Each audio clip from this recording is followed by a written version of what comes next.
Découvre comment level up tes finances en quelques coups de crayon. La petite astuce que je m'apprête à te partager, ça a vraiment été un game changer par rapport à ma relation avec l'argent. Je suis une personne qui marche beaucoup. J'aime vraiment prendre soin de ma santé, donc j'écoute énormément de podcasts pendant mes marches.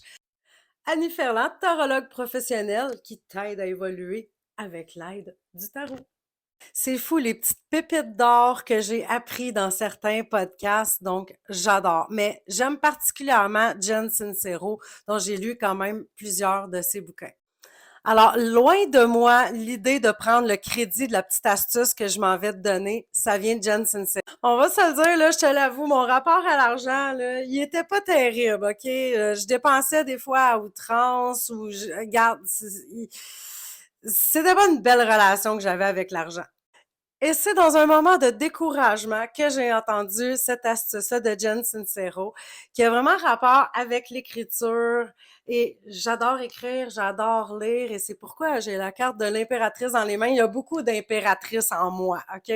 Alors, ce truc-là, c'est d'écrire une lettre à l'argent comme si c'était ton amoureux, ton amoureuse. Yes, Seigneur. Je vais pas te lire celle que j'ai écrite, OK? Mais je peux quand même te donner un aperçu de certains passages. Tu sais, genre, ah, j'aimerais tellement ça que tu fasses partie de ma vie, mais en même temps, je te fais pas confiance. Je le sais tout le temps que tu vas repartir.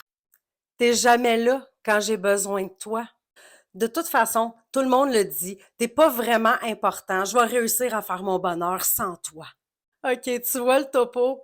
Mettons que tu serais tombé sur cette lettre-là, tu te serais dit, ben voyons, là, c'est la pire des relations toxiques, là. Ces deux-là, ça marchera pas. Et tu vois, de cette façon-là, j'ai déconstruit de façon concrète des pensées que j'avais qui n'avaient pas de bon sens, là.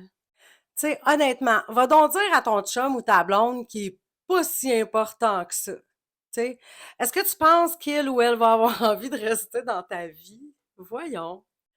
Alors, c'est une petite astuce qui peut apporter beaucoup si tu prends le temps vraiment de te pencher, d'aller à l'intérieur de toi puis d'écrire cette lettre-là et de surtout l'analyser après pour déconstruire qu'est-ce qui fait pas de sens dans cette relation-là, puis de donner l'envie à l'argent de rester dans ta vie et d'être auprès de toi en permanence.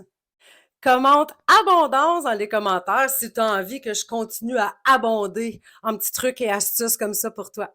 Et surtout, abonne-toi pour rien manquer.